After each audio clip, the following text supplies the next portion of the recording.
అయితే నేను మా ఇంటి ముంగట కూర్చున్నాక ఒక పిల్లగాడు పోతుండు తెలిసినోడే.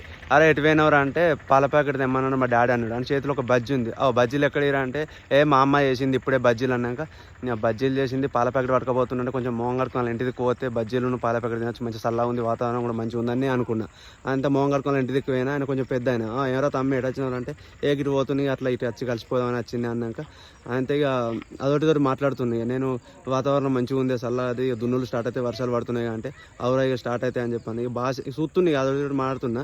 ఏమన్నా బజ్జీలు చాయ్ తాగుంటారు అనుకున్నా కానీ ఇంకేం చెప్తలేరు. ఆయనతో నేనే ఉండి ఇక వాతావరణం మంచిగా చల్ల ఉంది కానీ ఇప్పుడు ఏమైనా బజ్జీలు చేసుకుంటే మస్తు ఉంటాయి కానీ అన్న. ఆయన తల భార్య ఉండి మరి మీ అమ్మని చేయమని పోయినా మరి అని అన్నది. మరి మీ అమ్మని చేయమని పోయినా మరి అని అన్నది. మరి నేను మీ ఇంటికాడ బజ్జీలు చాయ్ ఉంటుంది కావచ్చు నేను మనసులో నేను అనుకుంటాను అత్తే గట్లా పెట్టి. అయితే నేను మా ఇంటి ముంగట కూర్చున్నాక ఒక పిల్లగాడు పోతుండు